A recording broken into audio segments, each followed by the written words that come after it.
at the Productivity Roundtable today, housing is apparently going to be front and centre. Is it going to focus on the right thing? My guest is Leith Van Onselen. He's a former Commonwealth Treasury economist. These days he's at macrobusiness.com.au.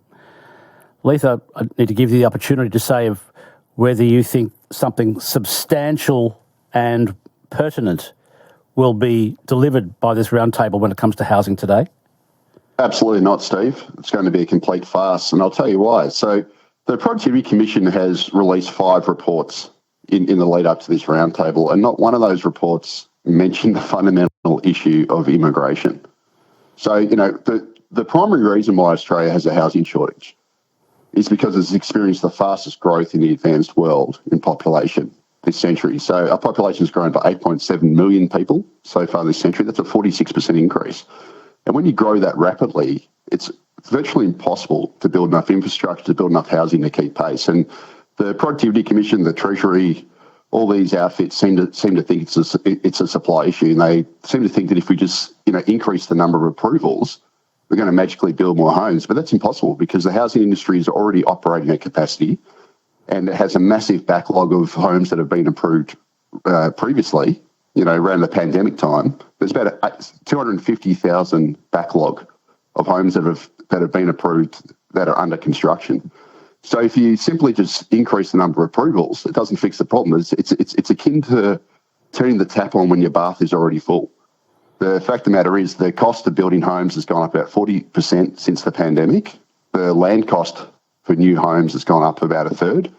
We don't have enough builders. We don't have enough capacity in the industry.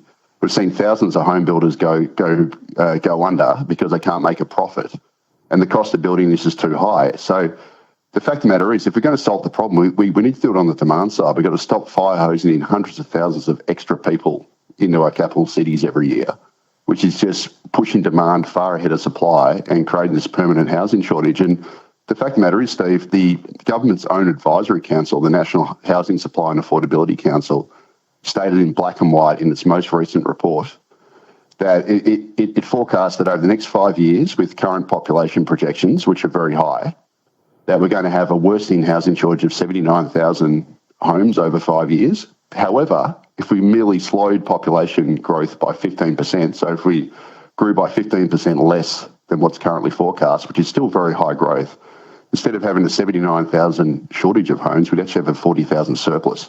So that there tells you in black and white that what they should be doing is trying to slow demand by cutting immigration and running a much smaller but higher skilled and higher quality migration system. Because if you do that, you take the pressure off housing, you take the pressure off infrastructure, and we will be able to build enough homes. Who was the federal government's own advisory council that said that? I'm sorry, could you just repeat their name? Yeah. So it's the National Housing Supply and Affordability Council. So that was set up to advise the government on housing issues. And it released its State of the Housing Market report a couple of months back. And it basically said that the government's going to miss its 1.2 million housing target by 262,000 dwellings over 5 years. And it used the Treasury's own population forecasts, and it said that that over the next 5 years, we're going to fall short of the housing requirement by an additional 79,000 homes. So, it's already estimated that Australia has a housing shortage of about 200 to 300,000 homes.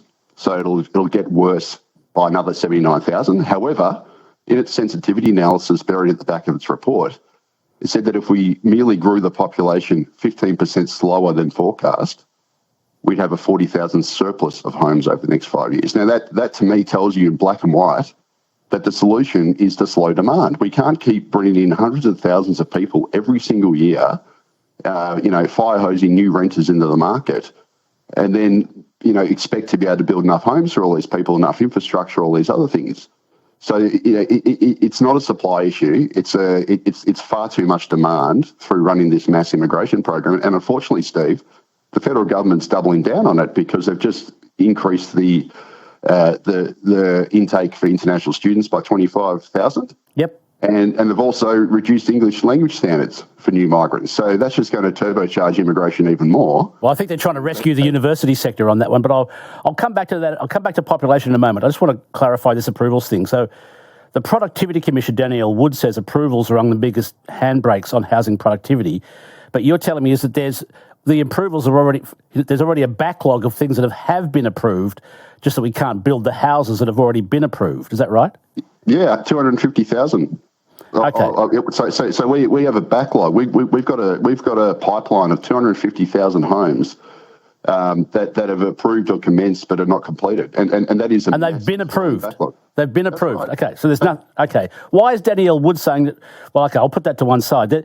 There's this call to cut red tape, freeze changes to the Housing and Construction Code and streamline approvals, and it's been said that the new National Construction Code adds somewhere between 30 to 40,000 to the price of a new home. Would that make a difference at all? Oh, look, all this stuff will make a difference to the margin, but it's not fixing the underlying problem, which is that we're growing demand far quicker than we can ever build enough homes or ever build enough infrastructure. So, I live in Melbourne, Steve, and we were 3.5 million people at the turn of the century. We're now fighting closely, roughly 5.5 million. So in 25 years, we've grown by about 2 million. The official forecast for Melbourne is to grow by another 2.5 million in the next 25 odd years. Well, Brisbane's in that time period is supposed to be almost the size of Melbourne currently. The fact of the matter is we're growing our cities too quickly through immigration, and we can never build enough homes or infrastructure, and that's why I've got tent cities popping up. We've got a rental crisis that's going to become permanent. The solution is on the demand side. We've got to slow down the migration intake, which has been turbocharged for 20 years, back to something that's realistic, and it's got to be focused on high skills that we actually need, a high-quality migration system, not a low-quality migration system that's just volume-based, which is what Australia's doing. Because if we keep doing this, we're never going to be able to build enough homes and infrastructure, and that's the thing that the Productivity Commission, the Australian Treasury, the government never looks at. They always blame this on supply, and they scapegoat, these sorts of areas. Now, I'm not saying there aren't some issues there, but it's not the fundamental issue. It's not the main game. My guest is Leith Van Onselen, economist at macrobusiness.com.au. Leith, I recently re-listened to a podcast called By Equity Mates, as it's called, where Matt Barry, the entrepreneur and founder of freelancer.com, described Australia's housing system as a Ponzi scheme. And he pointed out something that I had totally not even put into my framework until I listened to it. He said, it has to be immigration because the actual replacement birth rate in Australia is not zero. It's actually going backwards. In other words, Australians are having, if there was no immigration, we're having so few children that our population would actually be declining. The only reason why there is a demand for new houses, it's not coming from natural birth or people having children in Australia. It's entirely created by the government's immigration program, according at least to Matt Barry, who crunched the figures. He can add up. He did the maths, and I'm wondering your thoughts on that, because I think you told me once that we're bringing in the population of Canberra every year in Australia at the moment. Can you just clarify for me? Yeah. So Matt Barry is 100% correct. He's a very smart guy as well. I've followed him for years. So Australia's birth rate is below replacement. Replacement's about 2.1. Births, and it's about 1.5, 1.6. So without immigration, our population would eventually start going backwards. Yep. Now, think about it is often politicians say, immigration accounts for 60% of Australia's population growth. It's actually 100. So if you count, the reason for that is migrants also have children. Yep. Right, and once they have children, that gets counted as natural increase. Yep. So if you have less immigration, you also have less births because you have less migrants having children. Yep. So if net overseas migration was theoretically zero, from going forward, Australia's population would gradually decline, and it might take a decade to get there. It's got an aging population, but the fact of the matter is 100% of Australia's future population growth is going to come from net overseas migration, both as soon as they step off the plane, and then once they have children afterwards. And so if we have population demand growing faster than housing supply, it's because we're running an excessive immigration system. That is the primary cause. We can argue about supply and, we can do this or that a little bit better to speed up approval times and, maybe build homes slightly faster, but it's not going to make a big difference.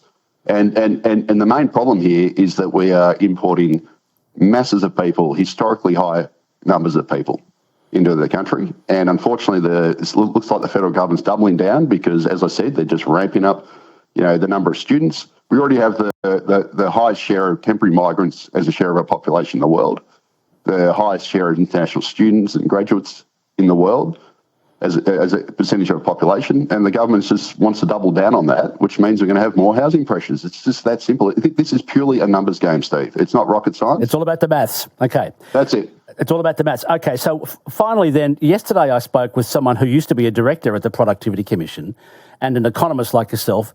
These days he's a politician. His name is Matt Canavan. He's a senator here in Queensland. He's actually holding his own alternative productivity roundtable down south because he looked at all the Productivity Commission data that was released a couple of days ago and said, why are they ignoring the elephant in the room when it comes to productivity? Apparently, in his opinion, that is electricity prices. He says electricity prices are not on the agenda for the Productivity Roundtable. Should they be? Leith Van Onselen. Yeah, look. Again, Matt Canavan is 100% correct. The two areas which I've slammed the government on is these exact two areas: population and energy. Australia is committing energy policy suicide. Right? We have everything the world needs. We export 7 times more coal than we use ourselves. We export 4 times more gas. We're sitting on almost a third of the world's uranium. We should have the cheapest energy in the world, but unfortunately, we've decided to give ourselves expensive gas and electricity prices through stupid policy. And as a result, our productivity is going to suffer because our gas and electricity costs, are going to add cost to all areas of the supply chain. Our manufacturing industry is highly reliant on both affordable but also available energy. And unfortunately, we've made that unaffordable and less reliable. And as a result, we have the smallest manufacturing sector in the advanced world. It's only about 5% of the economy, and it's shrinking. And us as a nation, we're deindustrialising because we're giving ourselves expensive energy costs.